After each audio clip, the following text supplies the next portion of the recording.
doing my live on Instagram and YouTube. I want to welcome anyone that is new to my platform. I'm a professional muse. I'm a high priestess. I'm a spiritualist. I'm whatever you want to call me. I'm just me. I am that I am. But I'm here to share information, share my experiences, share my journey, share my light, share my love, share my energy. And so I'm doing these recordings so that someone, even if it's one person, just one person, that this message is for, that it reaches you, that you know that you are okay. You know that there is another day, and you know that you are a god, a goddess here on planet Earth, a spirit being having a human experience, and learn how to understand and overstand what it means to be here. And that's what I'm here to assist you with. I'm considered a croon. I'm an elder, and I am here to teach. There's a lot of young people out here that are taking this spiritual journey, this spiritual path. Thank you for the love. Thank you. Thank you so much. Thank you. Over on my YouTube. I love those love and support. Hey, hey. Over on my Instagram, I see my sister. Hey. Hey. I'm up. I was explaining earlier, I've been down for like 3.5 days. I had a terrible purge, a terrible virus that was just had overtaken my whole body, and I just couldn't even move. I couldn't eat. I still really can't eat, and all I did was sleep. Hey, I slept. I like hibernated for almost 3 days once I returned from the Christmas holiday in Vegas. So I've been in hibernation, sleeping. Today is my first day that I actually have risen and I am awake. So I'm so happy to be here. Hey, blessings, Queen. Blessings, my sister Tracy. Blessings, Queen. Blessings, Gwen. How are you? I needed to rest. I needed to purge my body. It's all coming out now. I'm drinking. This is electrolytes and water, which I'm gonna keep on drinking, and everything is coming up. It's like all of the fuckery from the whole entire year just came, just like time to shut down.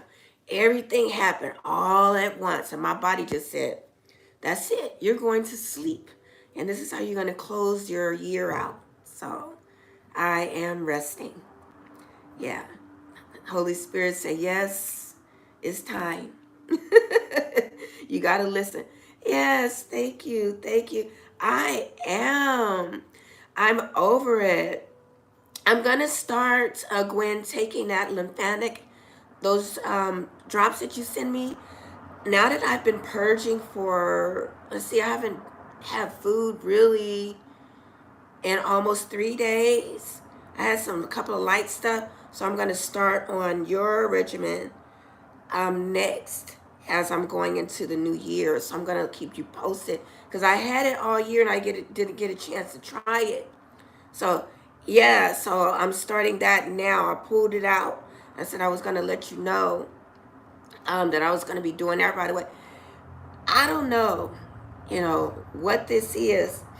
There's so many different things going on out there, and I was around people, but I'm not really ever around a lot of people. So it was just very strange. I just think my body said just sit and be still because I got a lot done. I had a lot of downloads while I was in this comatose state. I mean, I slept and slept and slept. And I just had all of these notes. I woke up last night. I woke up. It was like about maybe 3 or 4 a.m. And I haven't been to sleep since. And I just wrote tons of notes in my phone, just things, reports I got on my laptop, and I was putting in like tables of things to do, you know, for my business and all of that sort of thing. So sometimes when things happen to you that can impact you in a light that could be appear dark, it's actually that little light that's piercing through the darkness that's trying to reach you. And you have to get completely shut down for you to even see the next step. Because I was in a place that I was like, I don't know what direction I really want to go now. I know what I should be doing, but what is the priority level? And through my downtime of my body shutting down, I saw it, you know, and I was able to write it out. And I was able to see it and visualize it and feel it. And that's what we have to do sometimes. Um, I may look a little tired. I don't do the filters, so forgive me. Like I said, I've been under the weather. I got the dark eyes. I tried to toss on a little bit of something, but I'm just being me. I halfway combed my hair, put on just a mascara, a little bit of eyebrow pencil, and, you know, little color. I'm here. You know, I'm here because I felt like no matter what I felt like, I had to be here. I have to give this closing message. And the goal was close out this book. This was 1 year of study, living untethered. It took me a year to get through this.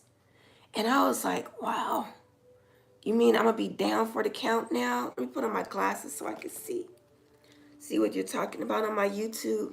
Y'all follow me on YouTube, Third Eye Bell. Hey, y'all. Thank you, Gwen. You're over on my YouTube. Thank you. Thank you. I don't feel 100 me yet, but I know that she's in there. I know that I'm in there. And this body, this shell that's right here, it may not be like 100, but the soul is 100. I'm 100 to where I need to be right now at this point in time. You know, it just says like work on your health. Your health is your wealth. Take care of your body. I gotta lose some weight. I let myself, you know, I got lazy. Caught up in the rat race of juggling and hustling the money, you know, all of that stuff. And that's what threw me off track. Threw me off on my real vision and purpose and my goal. And so when my body shut down, it simply was a reminder to take care of me. I don't have to be the all. I don't have to be the one to nurture everybody. I got to be able to nurture myself. Let me know if y'all hear me okay. I have my microphones on, and I'm trying not to speak too harsh because I'm a little bit hoarse. So I'm like pushing it out because I'm pushing out extra breath to get the energy to get through this. But I'm here. I made it through. Yeah, I felt like it was almost touch and go, but I kept saying, nope. I don't know what this is, but you're going to get up. Let me see. Oh, good. Thank you. Thank you. I didn't want any echo. I have some really good equipment that I said in 2024. I'm going to set up my equipment. I have professional equipment. I have everything I need. I got a sound area for sound. I have all the sound equipment. You know, I have the things for the walls to build in the sound. I have everything. You know, and perhaps if I put a little bit more into this and use what I have, my resources, that everything will grow as it should and not be so focused on putting a whole lot into everyone else and neglecting myself. And one other thing I'm going to say while I'm lighting my candles. You know, there's a lot of talk on the social media about men and women relationships in general. I could say women and women, men and men. Whatever it is in this world today, we all know that it's a free world. There's so many different names of types of relationships. I can't even name any. I just say souls coming together. And for me, I'm heterosexual, though I do believe and I'm okay with polygamy. But the one thing that I have to say as a woman is that I'm not a feminist. I don't like the idea really of being out here on my own by myself. I've learned that throughout the years that I've been out here. I'm a divorcee, and I don't like it. You know, I keep trying to say I like it. I like my freedom. I like this. I like that.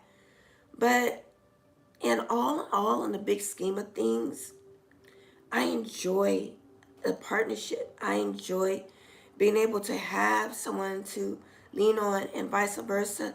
And we build each other up to move forward. But what I've found in my journey is that perhaps that's not going to be for me in this lifetime.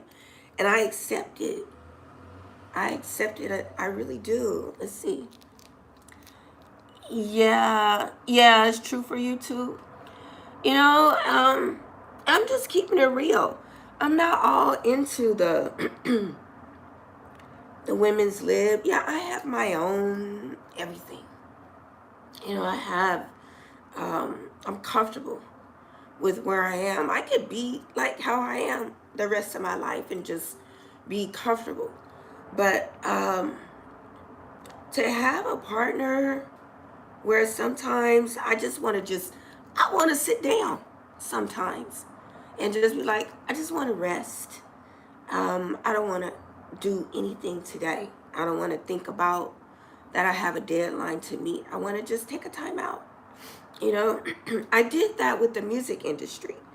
It's been 1 year in November that I got off the road from the entertainment world industry. I pulled out to take a break, a hiatus, so to speak, to venture out. And I have to say, and my mija, she's gonna, I have to give her props because we work our ass off out there on the road in the entertainment industry, bust our asses, okay? And we're women in the industry having to deal with men, having to deal with the fuckery and the bullshit, have to negotiate and have them have respect for us. And it can become taxing and tiring. And I needed a break.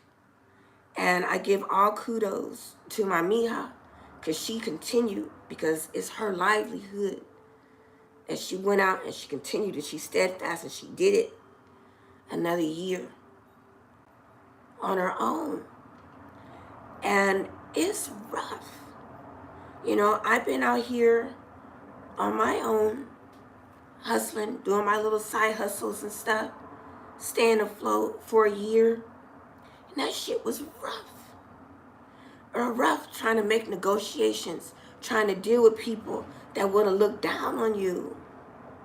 You know, they want to know, you know, why are you out here doing this at this particular time? Instead of wanting to look at what I do, why I do it, not about who I am as a human or an individual, but just check me out as a professional for who I am. And it's really rough being an independent woman out here. You can't, when you go and you say you're independent, they really want to know, are you married? You know, what's your status? Are you, you know, what are you doing? And it's really irrelevant. But what I did find out here this year, doing a different type of grind, is that I don't like doing it alone. I want to be able to come home and be like, I'm tired, and have a man hug me and say, it's okay. It's okay for you to cry. Go to bed. Let me run your bath. I don't want to have to come home and always have to run my bath myself. And the vice versa. I wouldn't want you to have to do that. But you got to be able to stimulate me here. My mind, my heart. It's not the physical. The physical comes with this. This is the priority. Stimulate the mind. You stimulate the heart, and everything else flows with it. And you nurture each other. So I haven't been able to find that balance, and I have a feeling that, to be open and honest, I'm closing the year out, I'm purging, that I've been blocking myself. I've been blocking myself from receiving the messages of having a life mate. And I haven't even really put it out there. But I am now, as I'm closing the year, is that a strong man who gets it. A strong man who understands the mind of an artist. A strong man who understands the mind of someone that is highly intuitive, that works through the chakras, that moves through energy, that understands light. Okay? Mind stimulation. Stimulation of the mind is everything. It has nothing to do with looks, because that is the beauty within a soul-to-soul contact. And that is my prayer this year. And before, I thought I was looking for someone for a partnership that we could team together. Yes, goddess. Yes, Gwen. I thought, until I got the download these past 4 days when I was comatose with fever, that financial, the vibration of money, the financial fallout that will come forth automatically comes. Money isn't the issue, because that's going to come when you are mated up with someone that gets it here, that knows how to stimulate and make love to your mind, that knows how to help you figure out a problem at a higher level that perhaps you hadn't thought about. And you could say, oh, that's food for thought. Maybe I'll use that. And them sharing and us bouncing information back and forth, not in a combative or competitive type of way, that we can help one another with ideas, and things will grow and manifest. We could be in totally different fields. You could do whatever you do. I could do whatever I do. But everyone has something to contribute to one another if they know how to communicate. Interpersonal communications. It's very essential. And what I have learned throughout this year, it's not about finding someone that's going to help you grow in business. It's about finding someone that's going to help you grow internally. Okay? Everything else will flow with it.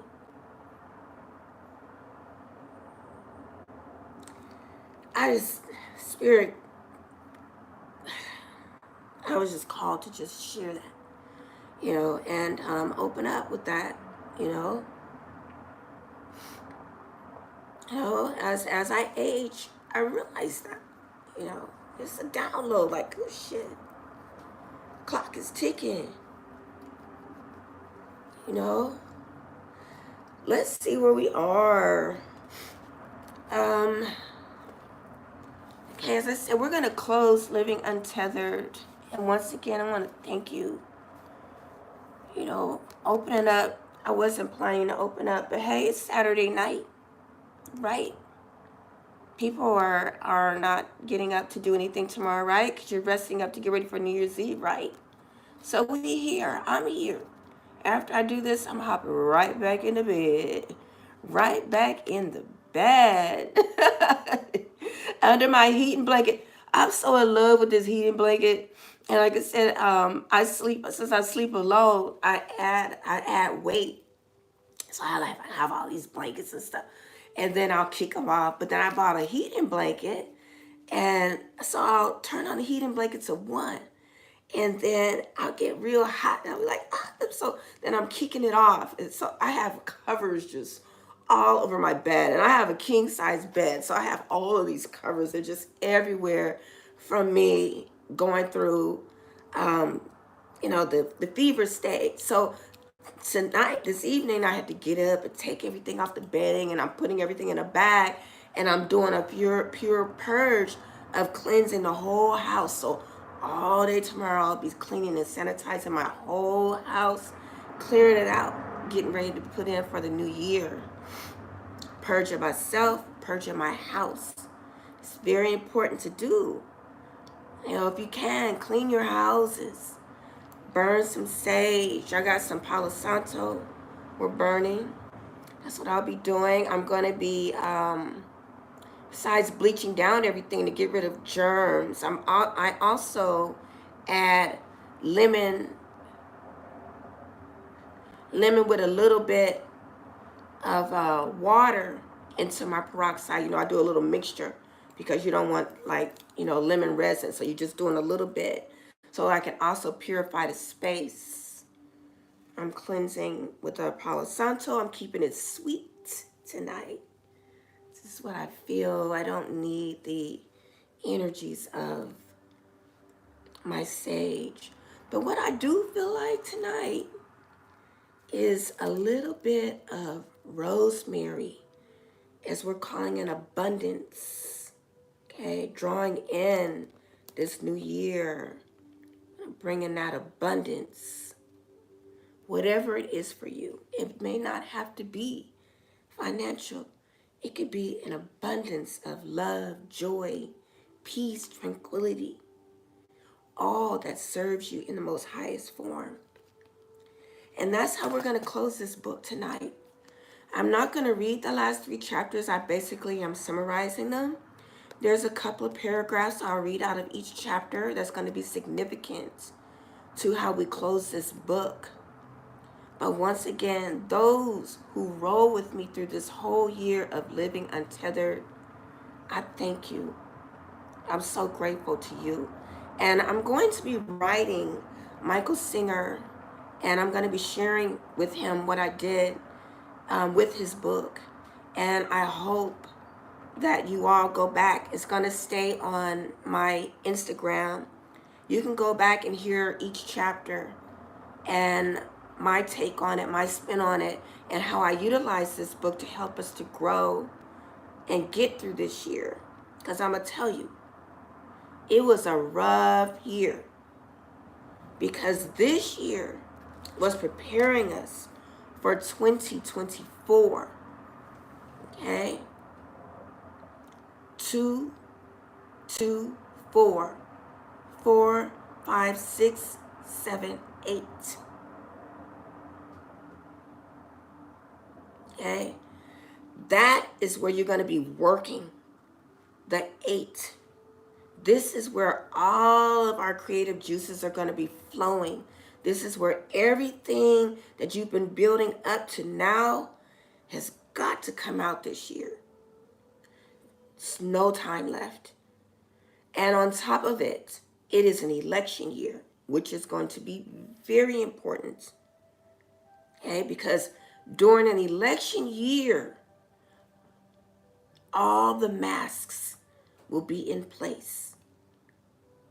All the jokers will be wild. Anything and everything that you think can happen will happen in 2024 because they have to create the illusion. The biggest illusion is going to be fear. They're going to try to scare the fuck out of you. They're going to try to make you believe that you are going to have a problem, that you cannot succeed in your craft, in your style, and what you do. Okay? I'm not saying it's going to be easy because big corporations are going to fall this year. A lot of exposure is going to happen. It's already trickling out. Look at all the bullshit that's going on. The entertainment industry. We're going to be moving away from idolizing the music industry, the actors, the actresses. We're going to move away into a higher consciousness. And that's what's going to be happening in 2024. Because the truth is coming out now. All the secrets that we had to keep all these years, they're out. Ain't no more non-disclosures anywhere now. Everybody broke non-disclosure. All the parties and stuff you went to, you had to sign that non-disclosure before you walked into the room. They had to take your camera, knowing somebody else got one hidden somewhere. It don't mean anything anymore. The truth is out. The new entertainment is going to be the influencers. Those who uplift you, those that are sharing information, those that want to teach you. That's going to be the new thing. All of the streaming channels, big thing. If you're as far as business concerned, I'm not going to dive deep into that. I'm going to come back in on New Year's Day. I decided I'm not going to go real deep. New Year's Day, I'm going to come in. I'm going to do a live. And I'm going to pull tarot. Tonight, I'm going to keep it with my, with messages. Okay?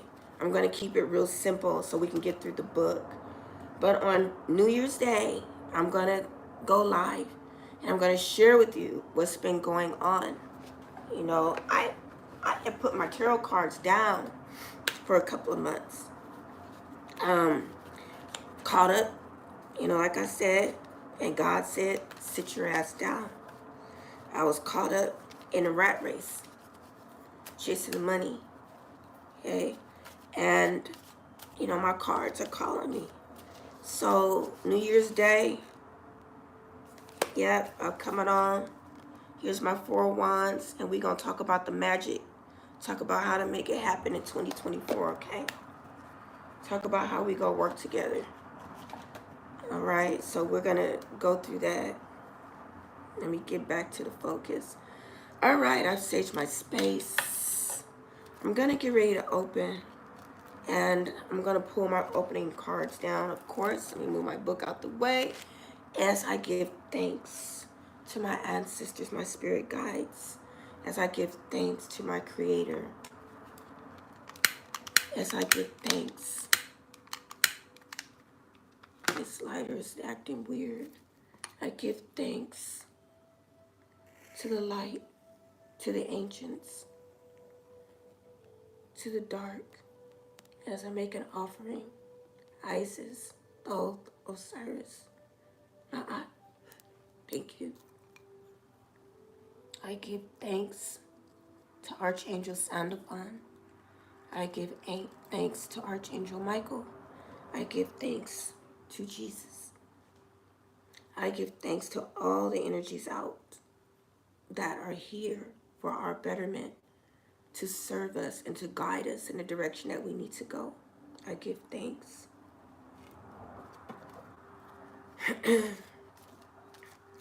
Hey, let's get our opening message with our masters, our Ascended Masters deck. Let's get started. Wow. Wow, the opening message, which is interesting. Trying to feel this is for Serapis Bay. Go now. Go now is our opening message. Okay? So with that message, I'm going to pull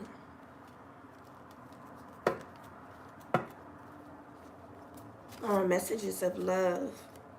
These are simplified messages. And when I feel go now, go in peace and be one within. That is what Spirit is saying to me. Go in peace and be one within. Be peaceful within yourself. Okay? Never will be. Thank you for joining me, King. Blessings to you. You know, go in peace and be with thyself. Know thyself. I'm reading only messages filled with love tonight as we move towards love of self, love of acceptance, purging out anything negative that we may have held against ourselves to stagnate us, to keep us from growing. Okay, so that's our next message. Nice. Our next spirit message is see beauty in others. Okay, so here we are. Go now and see beauty in others. Okay. And the third card that I'm going to pull for this opening is going to be from Isis. I've been working with Isis so much. And I'm going to be really honest, you know, it's been rough working with Isis. I'm not going to lie. I know I got chills. I know, you know, and my hairs are standing up. That energy is out there. But this has been whipping up on my ass, saying, get this. Get this. Go this way. I'm going to push you to go this way by any means necessary. Hey, it has not been easy working with Isis. And I appreciate that because it brought me here to where I am right now. All right. So, Isis, what you got to say tonight?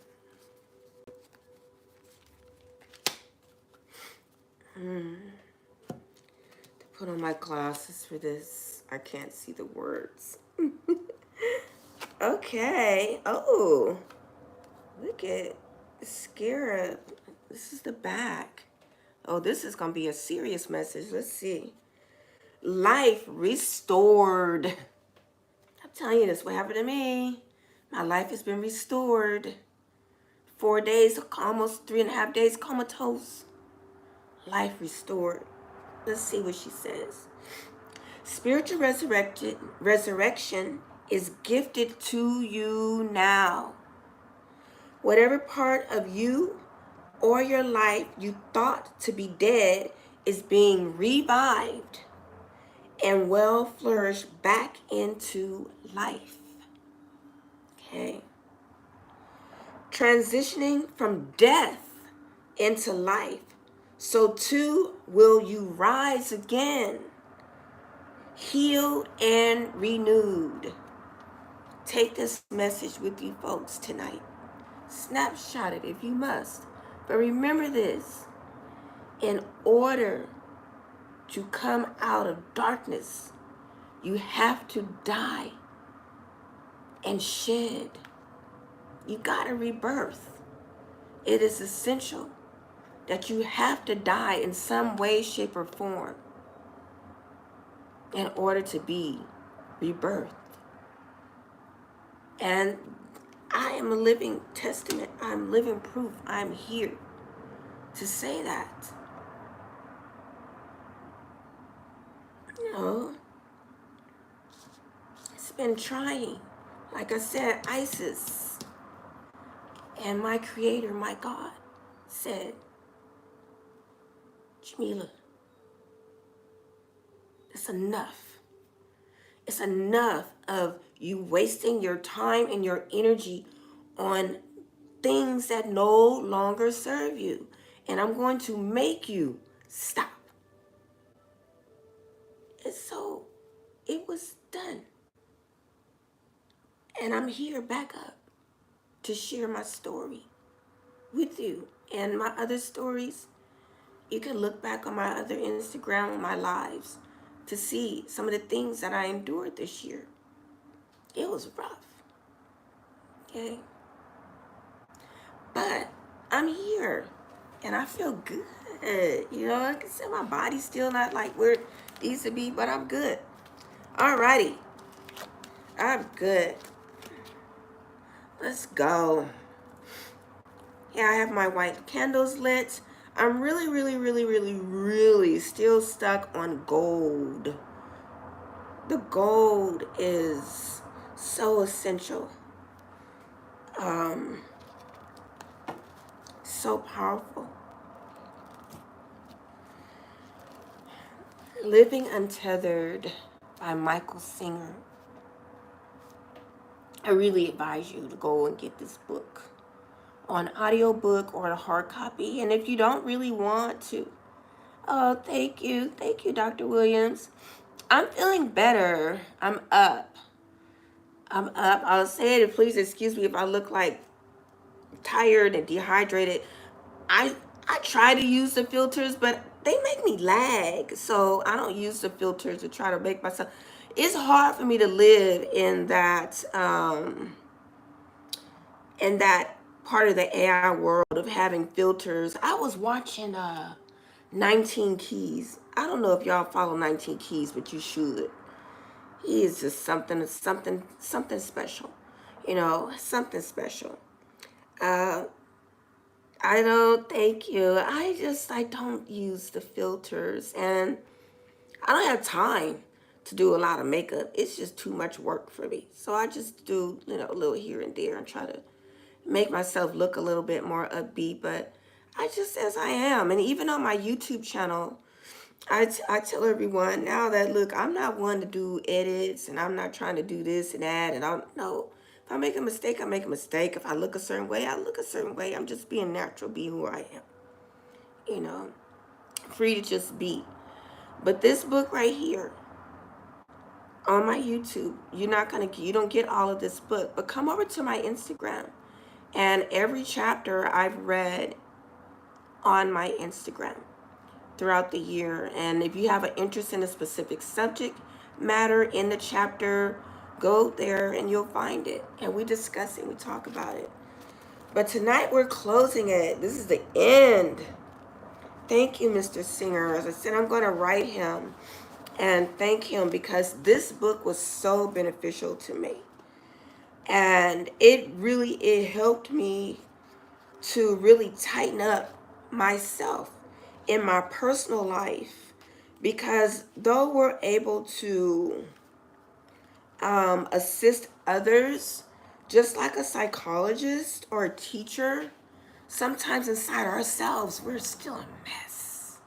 You know, like dealing with our children, or, you know, our personal relationships, that type of thing. You know, we still have stuff to work on. And this book right here, it pulled it all together for me. We never stop learning. We never stop learning. But I feel like I'm ready. I feel like now the king that steps forward to me, I know how to accept. I know how to not take things like personal, to be in the moment, to take a step back. Even with my children, I had to call them and say, hey, y'all, look, I've been teaching this class, reading this book, and sharing this information for a year. And I wasn't applying all the tools to myself.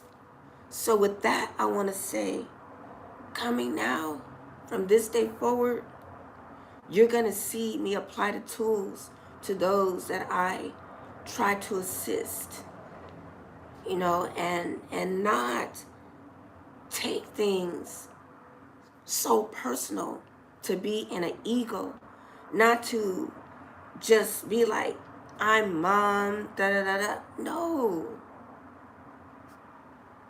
Each and every one of us have our own journey. It is not my place to tell you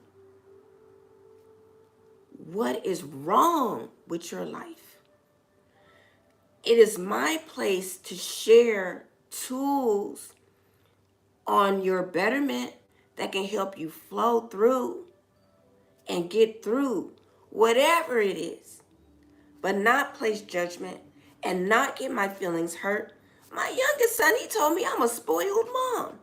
I was like, a spoiled mom? He's like, Mom, he's 28, right? He says to me, Mom, you are a spoiled mom. The way that some of these children talk to their parents, your feelings would really be hurt. We're just old enough to speak up now. And you're just spoiled because it can't be your way. Now, my son hasn't even read the book. He was telling me about my book because he's so enlightened, because he's my child. So my child learned within me that he knows without even reading the book that I take things personal. At least I did. I don't anymore. And that I'm sensitive and I get my feelings hurt. The guilty one is in the house. Welcome. Thank you for joining me, King. He has a new book out on Amazon. King, can you please put your book in the chat? Y'all who follow the guilty one, he has a new book out about loving yourself. Check it out. But yeah, so my youngest son, he's so enlightened. And the way he said it was just so gangster that I just shut up. I didn't say nothing else because he was right. And as I was going through the study of these last few chapters, I called my son. I said, son, I got to tell you, I don't know. Your light is so bright and you're so intuitive. And it's just, I'm amazed at who you are. And everything that you said about your mom, everything you read about me was true. And I promise that I am going to be the mom that taught you how to be you. And I'm not going to take things personal. I'm not going to have my feelings hurt when I wanted a certain kind of way because you're my children. Y'all are grown. Live your life and God be with you. Okay? So yeah, so this book has truly helped me. It helped me. And the way that I'm closing this out is this summarizing the book in whole, Living Untethered by Michael Singer. In a nutshell, the book, let me get my notes, I want to stay on point. This whole book is about you learning that you are a spirit being having a human experience here on planet Earth. You're not here to take in the vibration of being traumatized, upset, angry, fighting, combative in anything. You're supposed to be an observer, taking in the experiences of everything here on planet Earth. Okay? And being here on planet Earth is not about us having a personal preference. It's about living the true experience of life here on planet Earth. Okay? And that's what it's about. So this particular book here, I found it to be beneficial for that. And he wrote so eloquently this book that's why the year went by so fast to me getting through it, that I was able to really take the nuggets and embrace it. You know, he starts the book by talking about we live here on planet Earth. We do. We are supposed to be living in love and peace. And that's how I'm going to be closing tonight, because that's how the book is closing, on how do you live in love and peace on planet Earth. It's not about our preferences. It's not about that. I want a man that makes $1 million. I want a girl that caters to my every whim. I want children that obey my every command. It's not about any of that. It's about merely stepping outside yourself. Oh, this is all happiness. Once you learn this book and the tools of mastering these tools, you have nothing but happiness. I am so happy and so at peace at this moment, at this very second. Everything that happened to me, all the way up from me being laid in bed for 3 days straight with fever and chills and comatose, it's gone. Like I said, it's gone. It was an experience, but I had to get that experience to get the download. All the stuff that happened to me the past 2 weeks that closed this year out. Downloads. Oh, I look like mom. Look at my mom, my sister saying I should. I'm her daughter. So let me get back to the book.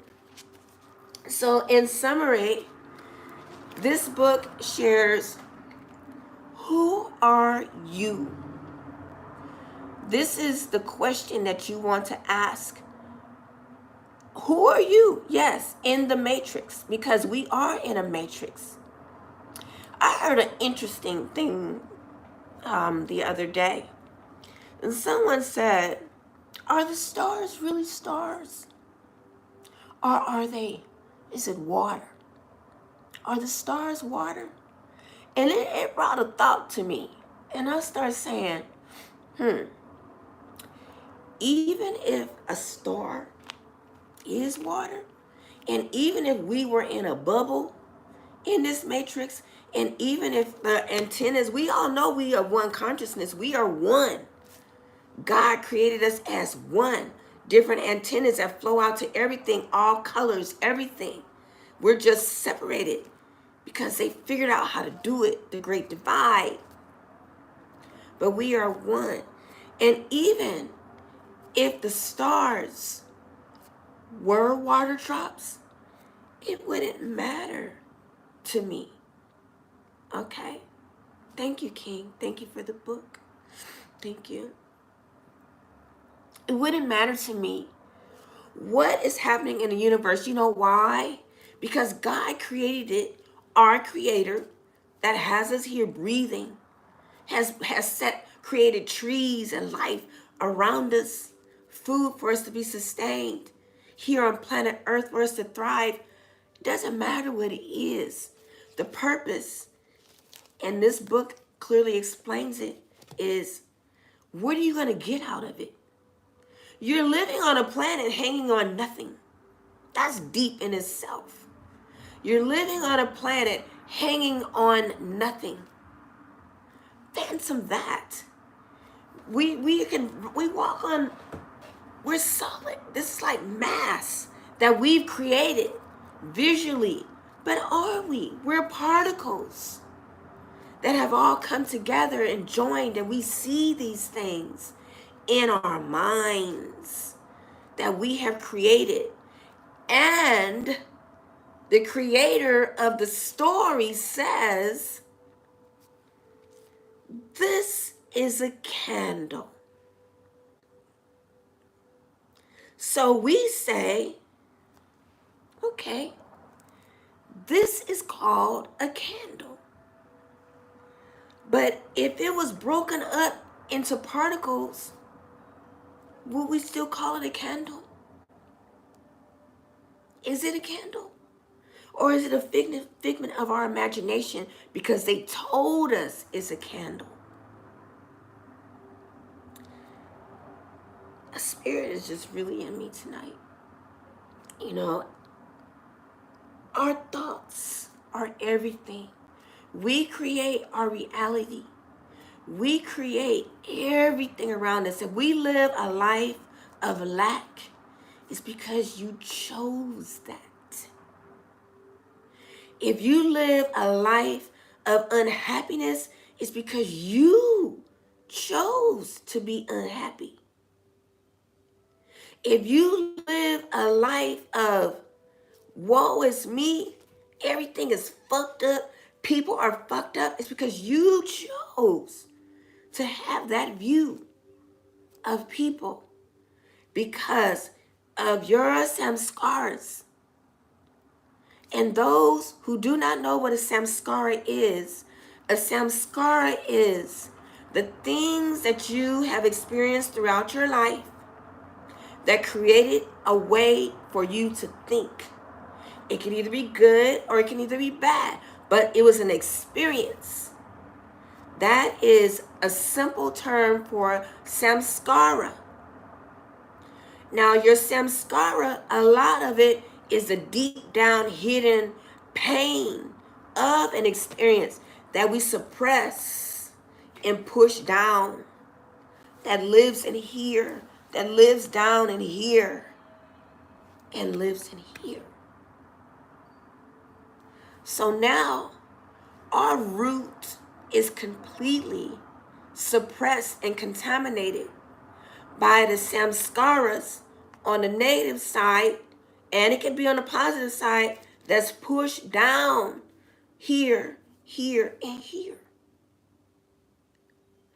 So now we have no way to release it. We have nowhere for the energy to go. So it stays in us. That's where we get our belief systems from. That's where we get the things we don't like, our expectations of others. That's what this book completely explains in all the chapters. Why we have expectations, how they were brought forth. But that is not our mission here. Our assignment is to live as God intended us to. As gods and goddesses here on planet Earth. We are made in God's image, therefore we are demigods. The spirits can't even fuck with us. We have dominion over the spirits. The only way a spirit can get you is if you freaking let it. The only way the dark energies that possess you is if you allow it. You see children all the time. I saw a video of a little girl. A spirit was trying to fuck with her. She had a toy. I'm going to pull my wand out. She had a toy. And she talking. You know how when we little kids, we used to talk to the spirits. I did. All the time. You know. And so the little girl is playing with the toy, right? So the spirit grabs a toy. This is on the Instagram. The spirit is grabbing the toy. The little girl said, no. And she pulling back, pulling hard, getting the toy away. She have another toy on the other hand. The spirit tried to grab the toy. Like, no. She pulled the toy away. They do not control us. We control them. If there is a bad entity around you, simply make it leave. Me, I like using tools. You know, I can make it leave, go away. Use the extra energy. You know, Archangel Michael through Christ Jesus, whatever works. He's powerful. Your words are spells, period. and the dark energies will go away. But the only way they'll control you is if you allow it. But in this book, back to it, he explains how God has given us a gift. And we basically are just squandering it away by not being happy, by not living your best life, by not being your true, authentic self. Now, in the book, he's not saying that everything is going to be perfect. He's teaching you how to deal with the fallout of the things that come hard, that hit our heart chakra. Pain, death, losing our loved ones, losing jobs, not having money, not being loved, not feeling loved, anxiety, depression. This book teaches us how to overcome that. And he goes in, as I'm summarizing the book, he goes in and he explains our emotions, why they're there. Why are they there? Our emotions are there for us to feel things that we experience, be it dark or light, be it good or bad, happy or sad. Those emotions are there for us to feel them, but not for us to suppress them and push them down into our bodies and carry them with us and create chaos and turmoil in our lives. Okay? He teaches us in the book how to let go, how to relax and release. Okay? And I'm building up to this because I want you to see where I am as I'm going through the last of the chapters. He goes on and he talks about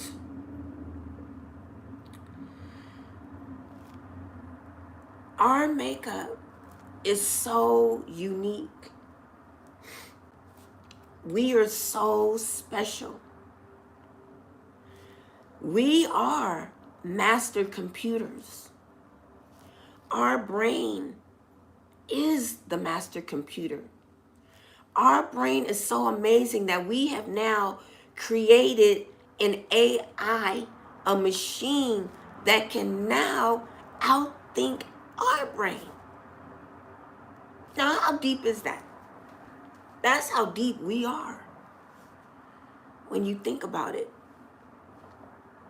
But the question is, now that we live in this AI world, how do we take that and utilize it to help us to grow? And as we go into the new year, I'll talk more about that. I won't stay on it. But in the context of this book, we are the master computer. Everything that we take in, we transmute and we hold it. So the goal is to transmute the energy out. Push the energy out. Okay? Learn that our heart opens and closes.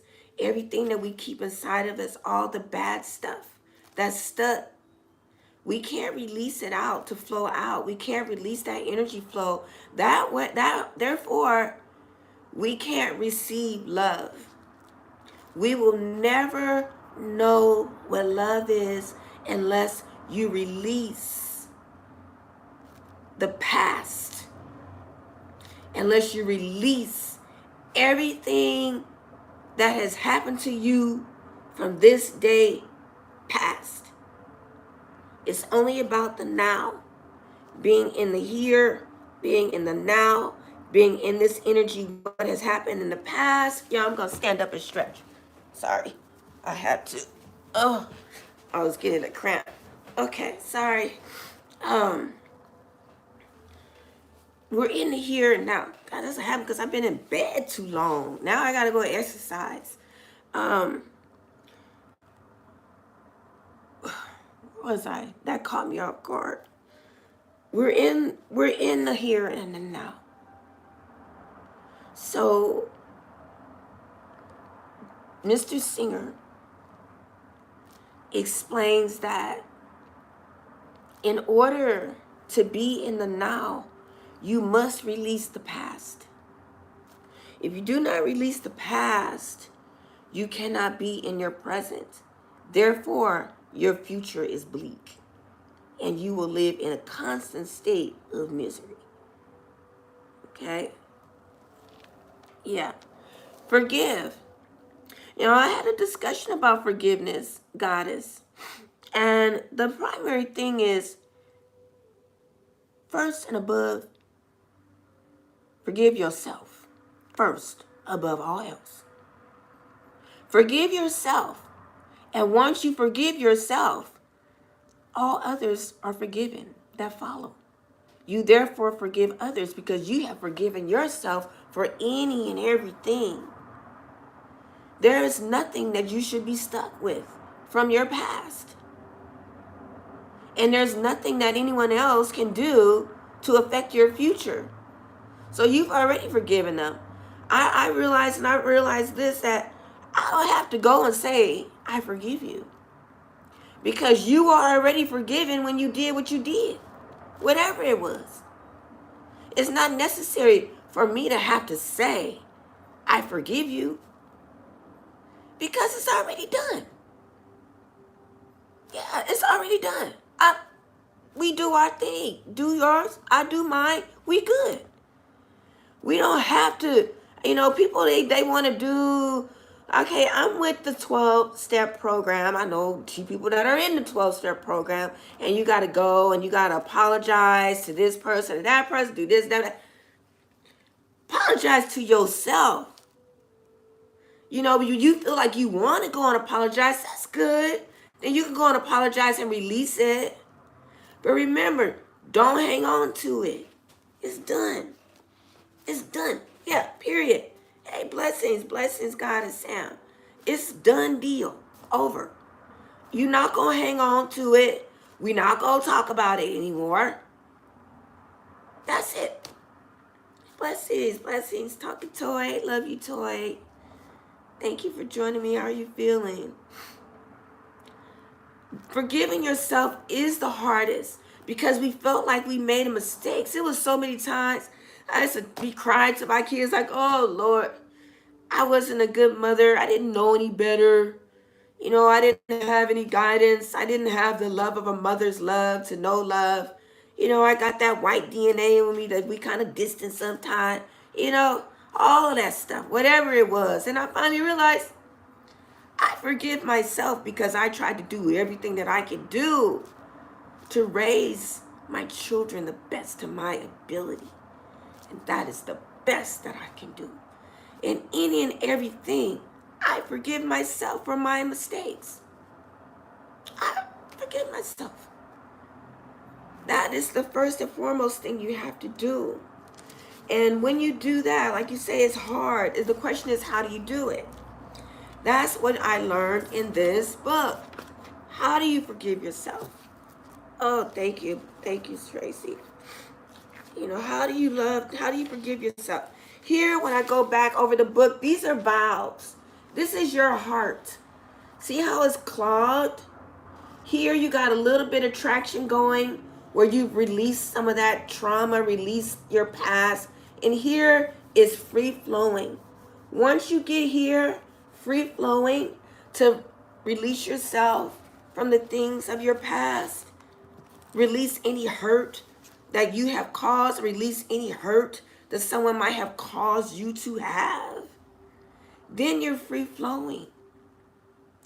It doesn't mean, don't remember this, it does not mean that you have to go back and accept all things or all people that are in your past. It merely means that you have opened up the valve and released the samskara that was tethered to you, blocking your root chakra. You're no longer tethered. And that's why this book is called Living Untethered. And I'll tell you the meaning of this book as I get ready to close after I'm done. What blessings, Uziga, blessings, King, for joining me. There's so many beautiful people here. I'm always grateful for anyone that takes the time. Your time is precious. Your energy is precious. And I can feel your energy. This is a machine, but remember, folks, remember, I'm going to look in here and say, we are energy. We could touch each other through the ethers. We could touch each other through our dreams. We could touch each other in many ways. Just see it, feel it, be it. We're always together, even when we're not together, because we're of one consciousness. Always. Hey, we are powerful, you know, and that's why all the aliens want to be here on planet Earth. And speaking of, I'm not going to touch on this in 2024. A lot of us have alien DNA. We're not going to talk about that tonight, though. Okay? So that's a whole nother level of enlightenment, you know. So in the book, as we went down and started closing, once he explained what a samskara was, which I already explained to you, and how you need to just let it go and get into the practice of starting by using low-hanging fruit. Okay, and low-hanging fruit is simply the little things that you notice that you might want to change. Like getting mad when you're driving at a stoplight is someone that's moving slow, or getting angry in a grocery store when the teller is overwhelmed in the line and you gotta wait a little bit longer. Start with those things and enjoy the moment. Enjoy the experience of standing in that line. Find a peaceful place to be while you're in waiting, to take that time to meditate. Don't be angry. Okay? But take a moment out when somebody at work is trying to do some fuckery to you. And you're watching them do the fuckery to you. But that's considered low-hanging fruit because you see it coming. So if you see it coming, the thing that you're going to do is make a strategic move. You don't have to get mad. You don't have to get upset. You just move your piece like a chess game in a different direction. Okay? And that's what he talks about. Oh, something got in my eye. That's interesting. All kinds of stuff is happening to me, y'all. And so you move in a, maybe it's the mascara, because I didn't have on no makeup. I put on a little mascara. You just move in a different direction. Okay? And he explains that is low-hanging fruit. And you practice it each day. Looking at something that you normally, once you notice, in the book he explains, once you notice that it may piss you off, then you're already on your way. You've already made the stride to step outside your conscious self and say, hey, I see it coming. I see that's about to piss me off. So let me move in another direction. That's going to keep me in my zone of my oneness, comfortable. Even if it means you have to remove yourself, do that. You know, whatever it takes, do it. Okay, so he talks about the low-hanging fruit. Then he talks about how the driving factor of all of this, once again, is our past. Your past is gone. Your past is over. And this may sound harsh. He even talks about death. It's done. There's nothing we can do about it once that person leaves this life. We can go ahead and we can try to work with their energies, but they're not going to want you sad all the time, mourning and grieving over them all the time. That's not what your journey is about. Your loved one that has left planet Earth, because love never dies. Never. As that energy is dispersed within the universe, they are giving their love to you when they leave planet Earth. So to grieve for them because we can't have them here in a physical form, you're wasting precious moments here on planet Earth. And I realized that as I thought about the loved ones that have left, when I feel like I'm so lonely all the time, that, hey, wait, their love is with me. I have to enjoy this moment. I have to remember them for this moment. Hey, I'll light a candle. I'll burn some incense. I'll play some music. I'm going to enjoy their energy. And that's how you overcome the grief. It's taking in the love and the moments of our loved ones that no longer sit here with us. Okay? They're with us all the time. Okay? He then talks about the method of how to do this and how to breathe, how taking breath is so very important. Meditation is everything. Yes, you have to work on that. I know, Toy, it's very hard. And that is what I'm talking about. And it's so hard. You know, this year I got through it. And this year I finally had an inner peace that I wasn't so sad and so depressed thinking about all the family that's gone. Because what I realized is that, hey, I have them with me. I'm pulling up pictures. I'm going to be writing some words of inspiration about them.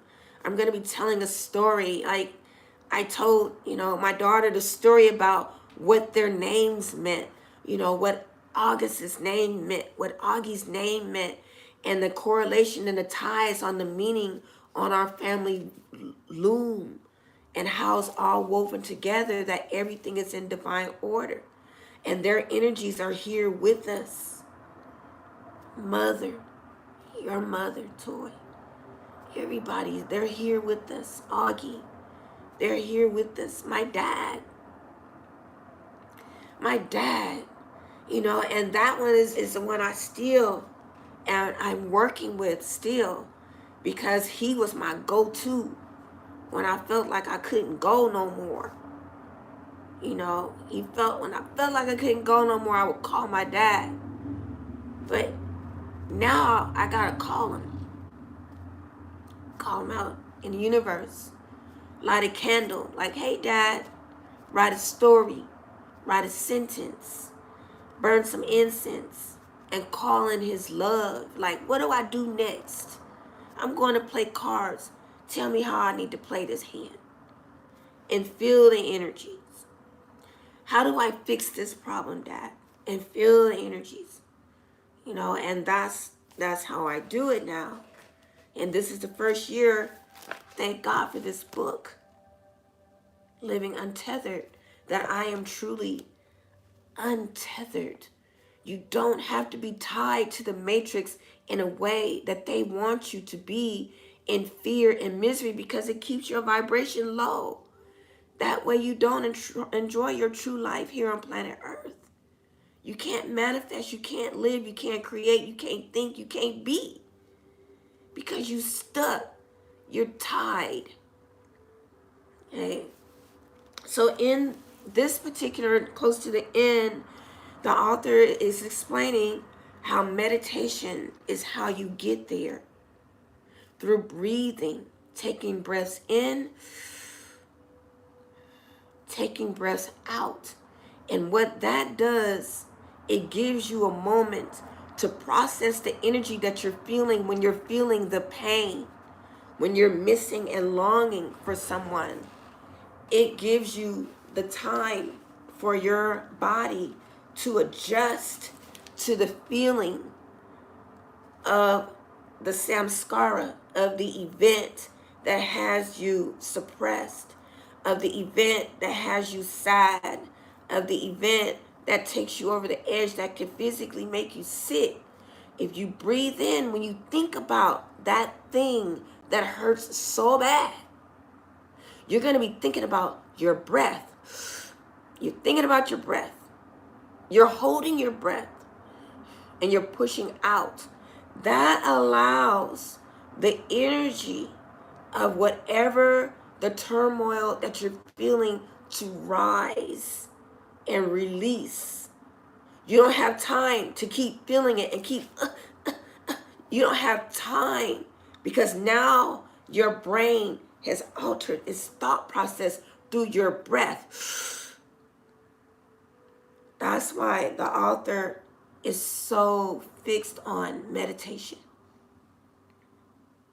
And he recommended in the morning and at night. And in the closing chapters, which I'm getting to now, he explains how in doing this meditation, you want to make it a habit. Just like you make it a habit to wash your face at night, or take your bath, or brush your teeth, or eat your dinner. You want to release any negative things that happen to you throughout your day. Any negative feelings that have popped up and bubbled up in there, you want to release it through your breath. Let it come. Let it flow. Let it merge through. And it works. I just did it a minute ago when I was talking about my dad. You know, because I felt for a minute, I felt that tinge, like, ooh. But I was talking to y'all, and I was able to work through it and pull out the energy of me feeling him being gone into, hey, I'm doing this for him instead. And now I'm okay. Working through that energy through the breath. Okay. Meditation is very important, and it's not hard to do. You don't have to be like a guru. He's explaining to meditate. It's just breathing in, hold 1, 2, breathe out 1, 2, breathe in 1, 2, breathe out 1, 2. Easy peasy, easy peasy. Nothing serious. You don't have to be in a yoga position. You don't have to be laying down. You don't have to be like this. You don't have to be like this. You don't have to be, you can just be. Okay? And it works. Okay? So the way he closes his book, I'm getting here so we can get through. Let me take a sip. Yeah, I'm going to stretch for a minute. Y'all stretch. I got to stretch my legs. I've been down for a couple of days, so I'm standing up for a minute. Hold on.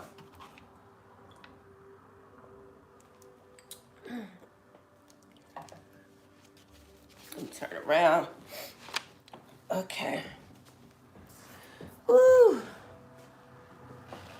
Stretch it out. Honey, I got to get in shape. If I was in better shape, that little boogie thing that got me wouldn't have hit me so hard. Eating is very important. Eating right and working out. You know, your body is your temple. You know, and it means everything. Right? Okay, now, the way he closes this chapter out is, I'm about to get real comfortable. If I should have did this in bed, right? The way he closes this out is he talks about how you handle the bigger stuff. And the bigger stuff is actually what I just explained. Oh, thank you. I'm getting comfortable. Hey, I got Kingman Kepler the Great in the house. Thank you for joining me, King. Closing out the year, talking about how to release all that negative energy that is surrounding us. You're a master at that.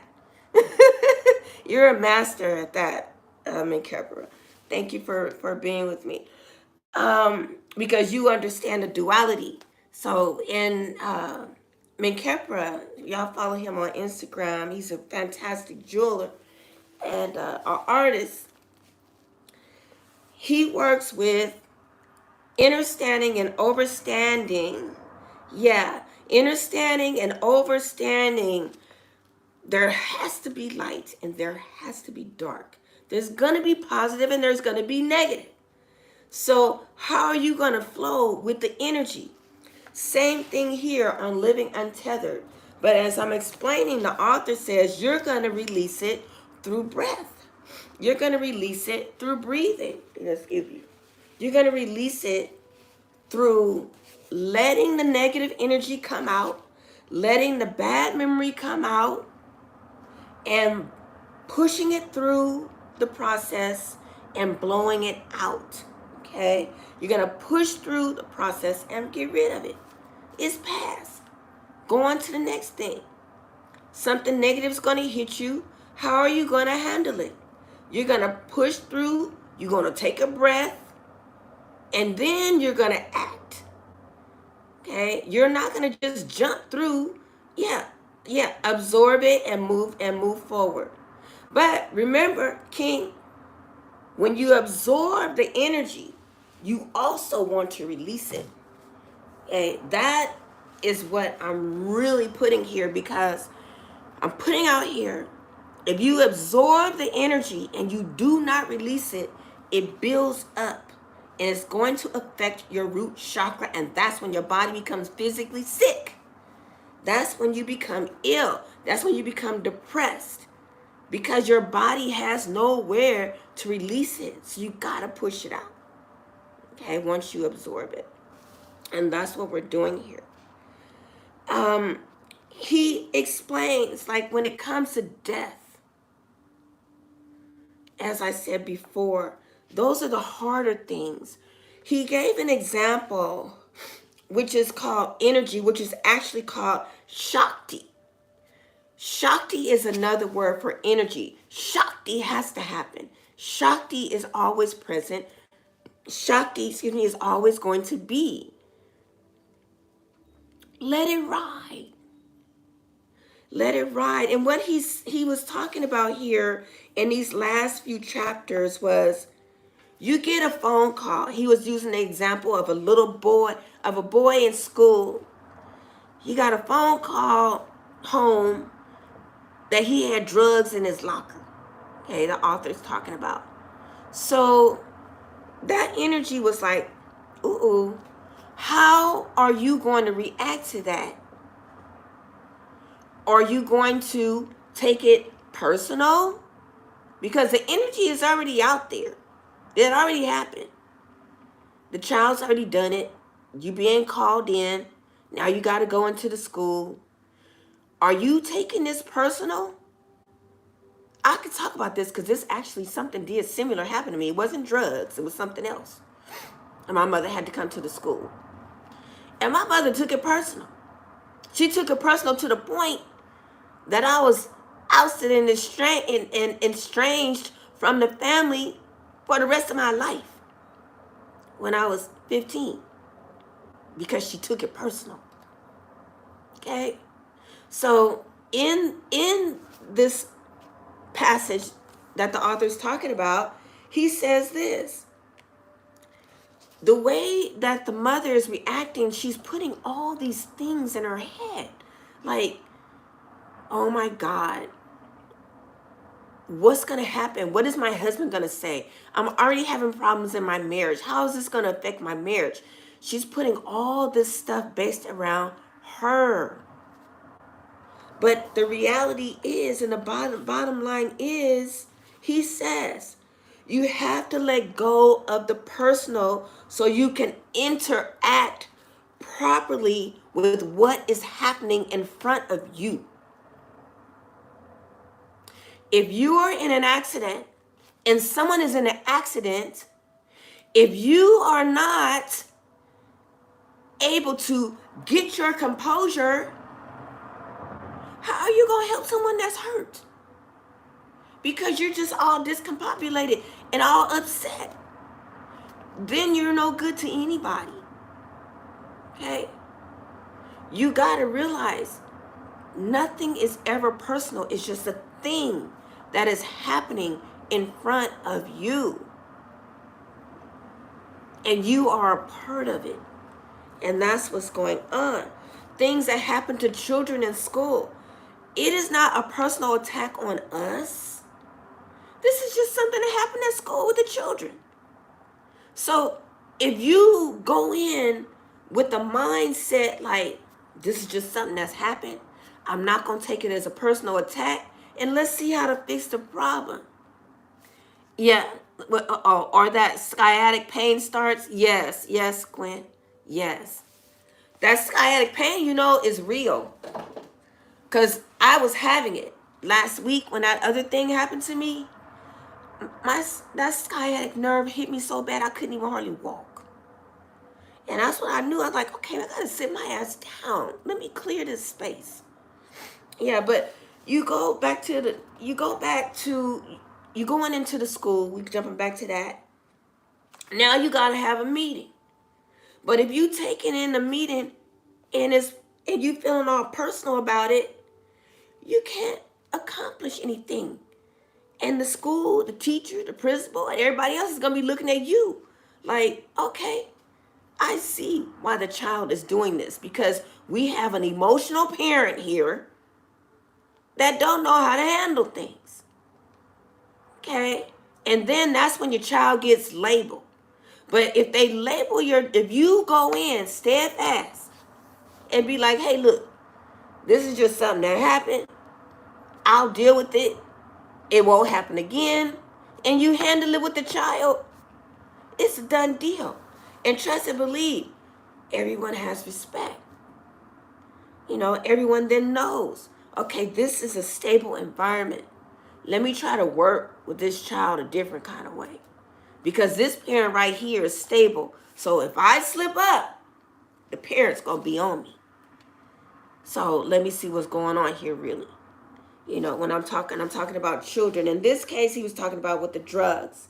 And the whole point that the author is saying is that with this parent being emotional, what are you going to do? Breathe. Then think about how you're going to approach it. He's also talking about in business. You're in a big meeting. Right? And you have an idea that you want to present in the meeting he's talking about. And you present your idea in the meeting, but nobody cares about your idea. They just blow it over like it ain't nothing. Now, are you going to be taking it personal that they didn't want to listen to your idea, didn't like your idea? What are you going to do? How are you going to move with that disappointment? Because now you made the meeting personal and you made the meeting about you. Now it's no longer a meeting that you are a part of. And you're now not a team player. So instead, what the author is talking about is that you move strategically. You could just still continue in the meeting, but still throw in something here and there, like to show that you have a valid contribution to this project. Not take it in and be upset that nobody listened to you. And not take it personal that it didn't go based on your agenda in the meeting. Because it ain't personal. Now, corporate America, this is how they move. This is outside the book now. I have worked in corporate America many, many, many years. Okay. I worked for the Vice Chancellor of Administration, UCLA, 12 years. That shit was hard. Okay. I've worked in corporate America. And how they think is like this.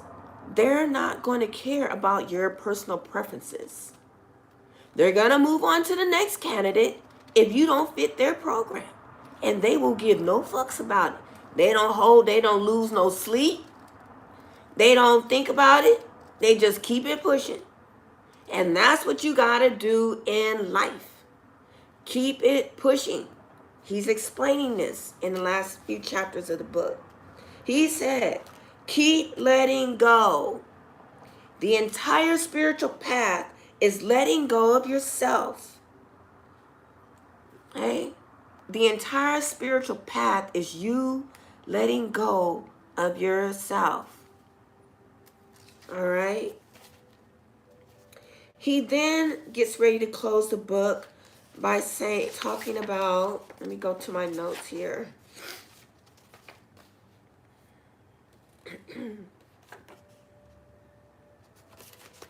We talked about the block energies. I think I covered a lot of it just in our general conversation, because he goes in talking about the block energies once again. Oh, this is a good point. He talks about how men and people go through a midlife crisis and why they go through a midlife crisis. That it is what it is. Exactly, Sam. It is what it is. And you can do nothing about it. Your personal preference, your personal feeling is not going to change the situation. But how you react to it will change the situation. You could either fall or rise, make it good on yourself or hard on yourself. You have the choice, it's you. He talks about why he's surprised that not more people go through midlife crises. And what a midlife crisis really is, and this is going to hit some people really hard, is that you spent the majority of your life in unhappiness. You were not happy. You did things you truly didn't enjoy. You just went along with the everything. The marriage, the job, the this, the that, the vacations, the this and that, the routine. But you never really were happy. So then you hit a midlife crisis, and all of a sudden, you woke up and said, wait a minute, I need to do some things that make me happy. And that's where the midlife crisis comes in. You know, because you're feeling, you want to feel something other than your mind thinking about the past experiences, which actually were not all so happy. Not saying you don't love your wife and your family. You love your wife and your family. You love your husband and your children, right? You love your husband. You love your family. Yes, the quote on your wall says, I am convinced that life is 10% what happens and to me and 90% how I respond. Exactly, that is exactly right. So we're saying, the author is not saying that you love your family. You love your wife. You love your mate. You love your husband. You love your significant other. You love who you love. But there was still a part of you that you left out because you were holding on to something that you regretted. Yeah, regret. You're holding on to something inside you that you never released. And now you're ready to release it. So now you're going to look for, quote unquote, things to try to fulfill that. You're going to try to get a new car. You're going to try to get a younger wife, a younger husband. You're going to try to get a younger mate, significant other. You're going to go on a trip. You're going to this, that. But the author explains that none of that is going to fix any of that. Yeah, it takes you a long way from your identity. And you're unhappy like that. None of that is going to fix that. Things cannot fix you. The 6 figures, 7 figures is not going to fix you. the vacations, the this and that, the cars, all of that. It's not going to fix you. The only thing that can fix you is you releasing all of the scars of the past. Like Erykah Badu, Bag Lady. You gotta let it go. Let it go. Let it go. Okay? I love Erykah Badu. He then goes on, thinking of, when I'm saying that, you know, we just finished, we're in this full moon cycle.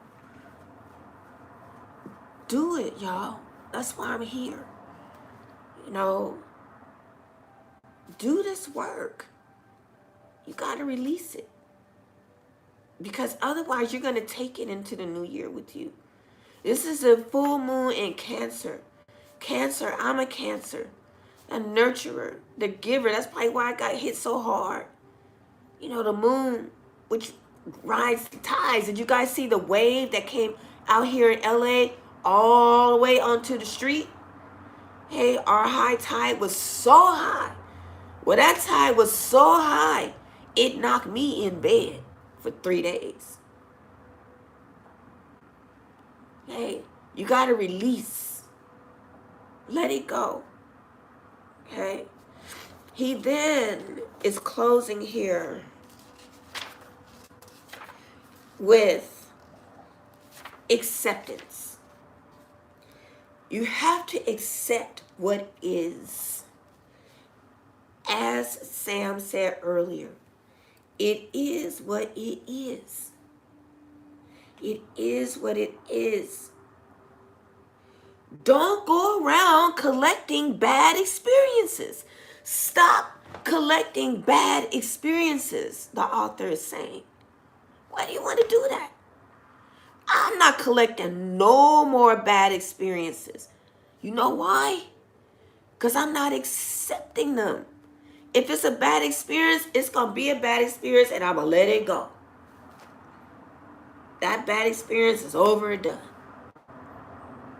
That's what I'm doing in 2024, which means there will be no bad experiences for me, because even if it is a bad experience in somebody's book, it's just going to be an experience for me. Okay? It is going to be an experience for me, period.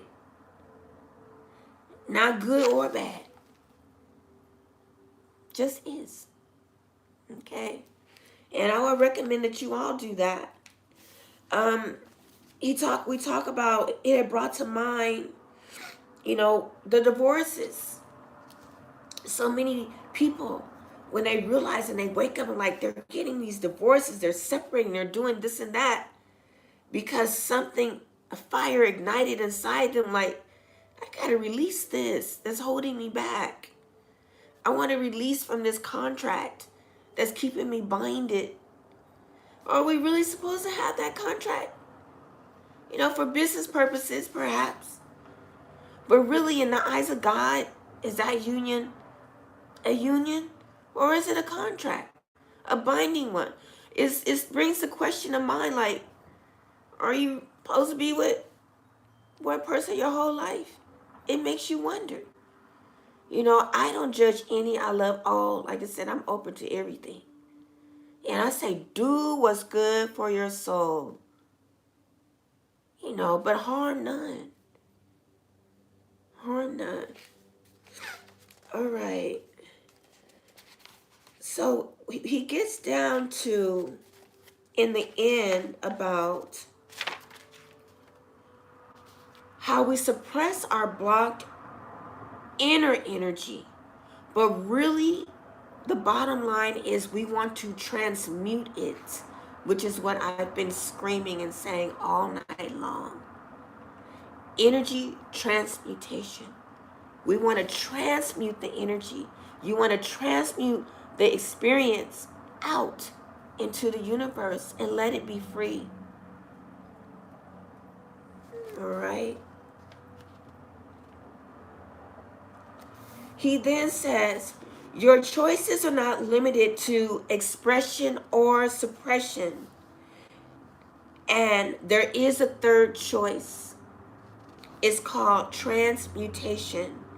And that's where true spirituality comes in. They talk about it all the time.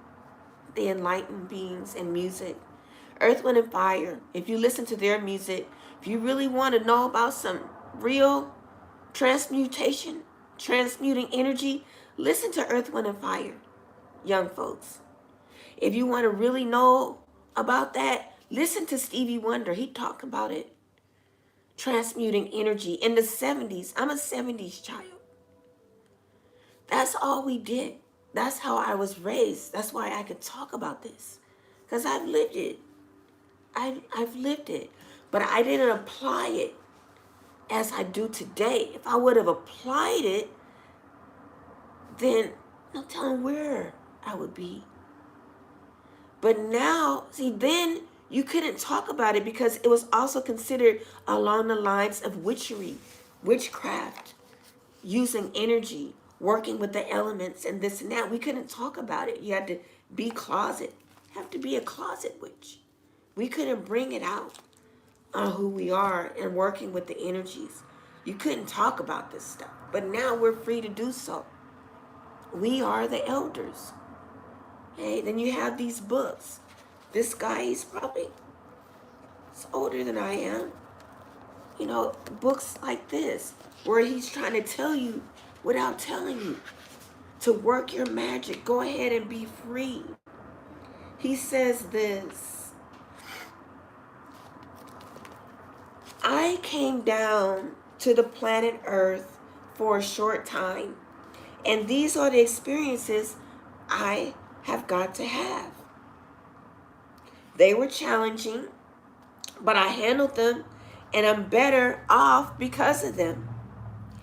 He says, you don't suppress your issues and don't allow them to become the foundation of your life. A past issue is just one of many things that happened to help you grow. Okay? You don't need to know why it happened. You don't need to analyze it. It's cause and effect all the time. From a karmic point of view, okay? And he's saying that because sometimes we can analyze shit that happened to us so bad and so hard that we create a karmatic fallout on ourselves because we thought about it so much.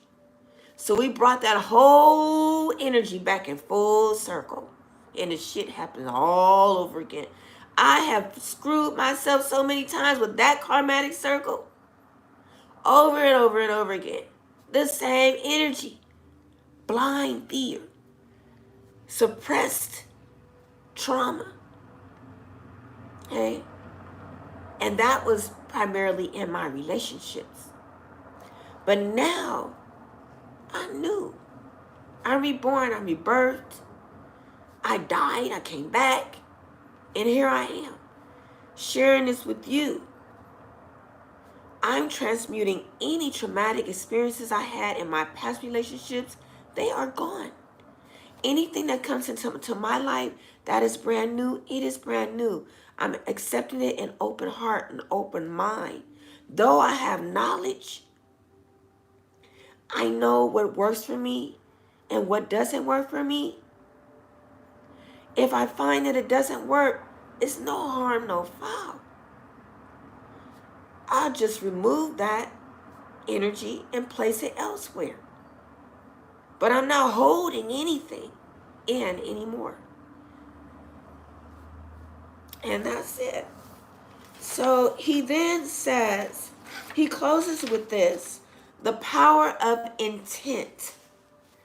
Okay, and I talk about this, setting your intentions every moon cycle. Full moon cycle, I hope y'all went and set your full moon intentions. It's not too late. Go ahead and write your intent. It's powerful now. We're going to be going into a new year on this United States calendar. Okay? A new beginning. They give you a chance to reset. The moon cycle is doing the same. You got a chance to release and reset. Write your intentions. He says and talks about you are capable of letting go at a very deep level if you really want to. It's not a question of ability. It depends on intensity of intent. Okay? Your intention is everything. Your intent is powerful. I am intent on making everything that I've been working so hard for to manifest 2024, to bring it in fruition. 8. The figure 8. Working it. Okay? Be intent to be the best you could be, to be the most powerful you that you can be. Set your intentions to let the past go. Release it. Heal yourself. Okay? Be intent. Write it down. I write mine on paper. I go out and I burn it. You know, or write it in your journal. Get yourself a gratitude journal. Do all of that. But be intent on what you want now. It is essential because you can surely perish. You know, let me see how he closes here.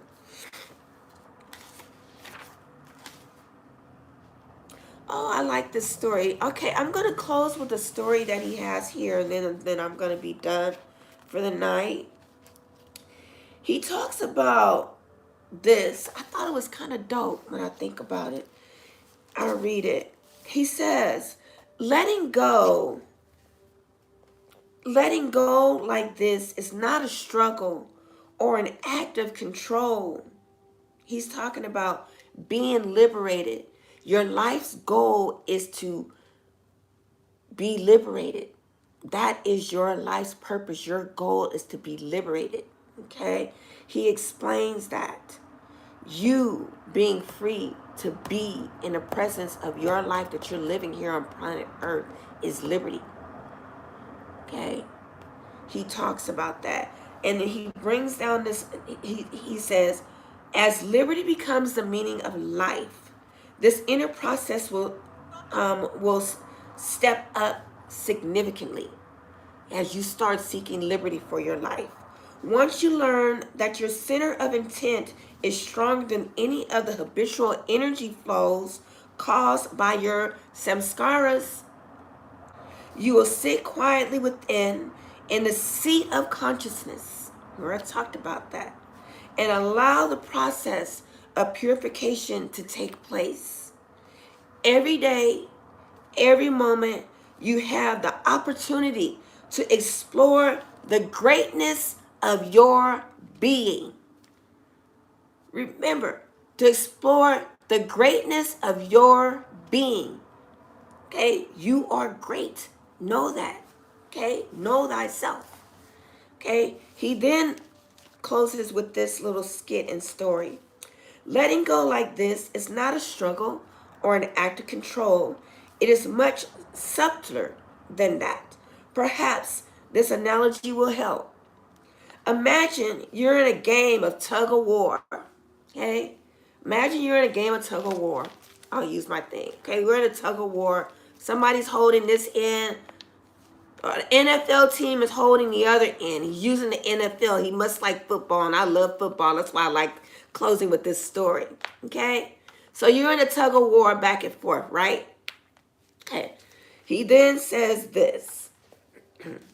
Perhaps imagine you're in a game of tug of war. You're alone on one end of the rope, and the entire NFL football team is on the other end. You're in big trouble, he says. The force pulling you in the team's direction is very strong. You studied all the latest techniques on how to dig in your heels. Are you really tugging, right? How to dig in your heels.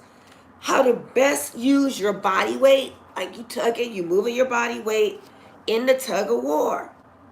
You're doing all the techniques, but they're not working.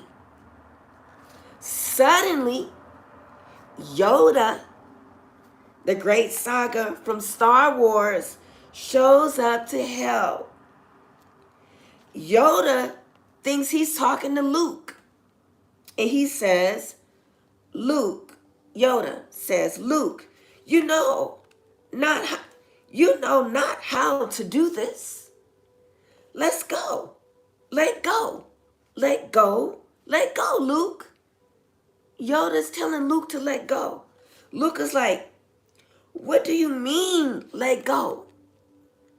If I let go, they will pull me through the mud head first. If I let go, Yoda, let go you must. Luke, I don't get it.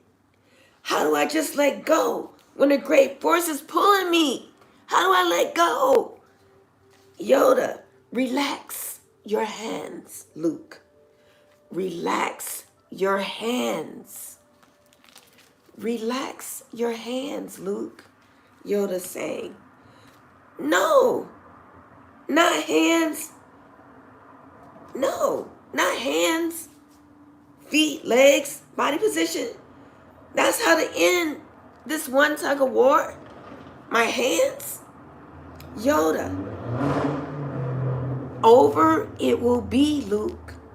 Luke, if you relax your hands and let go. Okay? You relax your hands and let go. That is how you win the tug of war. Okay? He then goes on to say, it turns out it's true. If you relax your hands during a tug of war, the struggle will immediately be over. No more rope. The rope is gone. It's gone. Because you let it go. Okay? No more pull. No more struggle. Because you let it go. No matter how strong the pull is. Okay? That is the end of living untethered. Release and let that shit go. Okay? Oh, Glenn. Oh, he says, thank you so much for coming on tonight. Even while I'm not feeling 100. This has been amazing. So much confirmation. Thank you for being here, sharing this energy with me. You know, it has been a rough year. And we're closing it out by releasing and letting go, folks. Okay, take that with you. Okay, take it with you. I give you love. I'm going to close with my cards. I give you peace. I'm so grateful to all of you. Okay. I have to sit inward and face my deck out of respect to my ancestors as we close out tonight. I'm so grateful. I hope that this has been beneficial. If you find this beneficial, please like and subscribe to my YouTube channel, y'all. I'm going to do some different things this year. I'm going in. It's going to be a little bit different, okay? It's going to be fun. All right, let's close now. Thank you. You're welcome, sister. I hope this helps you. I hope this helps you. Let me see and read the words. Oh, I love you. I love you too. I'm so grateful. Let's close out this session. What Ascendant Master, what do you have to say? It's coming forth to closure. Now I know why it opened with go now. This was our opening card, right? Y'all. And then it was like, see beauty in others, because you're going to let it go, even if it's other stuff. Okay? So our closing message is this. Oh, wow. It's Lady Nada. Hey, this is the feminine divine energy coming forth to share. Mother, wife, sister, daughter. This is me sharing my love and energy with you all. That we come here on planet Earth to help one another. We are the mothers. We are the life bearers. We are the givers, the nurturers. Hey, love us. We are women. You have that divine feminine energy in you, men. Do not be afraid to bring it out. We women need you in this capacity as well, to nurture us in this capacity. Thank you, Mother. And our next card of love. Let's see what we got. Make it quick. Woo! Nice. Wow. The next card, let's carry this out. Closing out 2023. Choose to see abundance. Okay? Choose to see abundance. Do not hold in the past. Freaking so love this card. Okay? Do not block yourself from your abundance. Open your eyes. Okay? Get out of that. Free yourself. All right. And our last card comes from Isis. I thank Isis for this year. It's been a year of learning. So grateful. Thank you, Isis. How are we closing? I have to put on my glasses for this. Oh, nice. Here is Isis actually coming to greet us. To greet us on our divine destiny. As we close out 2023, this card says, divine destiny. The divine warrior is within you, helping you to continue with the worthy path, even during times of difficulty. Okay, come on with it, Isis. Bring it down.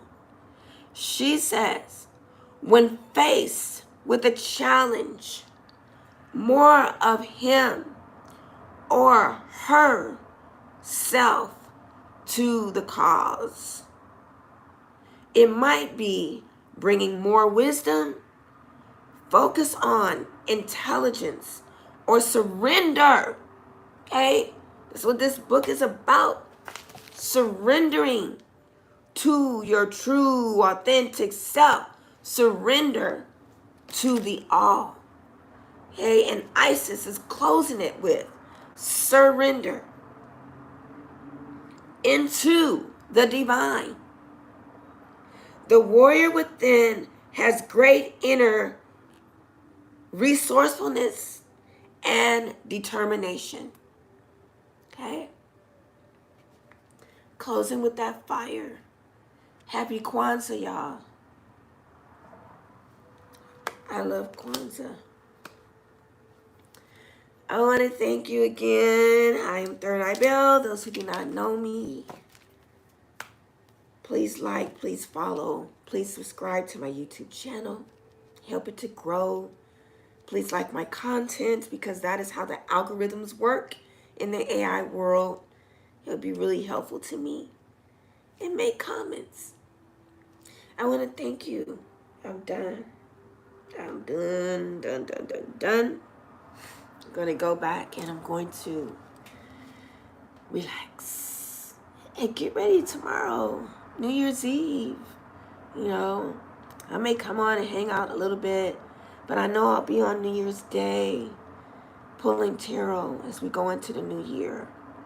I hope you guys take it easy. Have a wonderful night. If you go out tomorrow night, be safe. Have divine protection over you. Okay? Put on that suit of armor. Don't take in those energies. Remember, it's just a moment in passing. Keep your composure about yourself. Stay at peace. Okay? I love you. Peace. I'm out. Thank you. I love you. Peace. I'm out.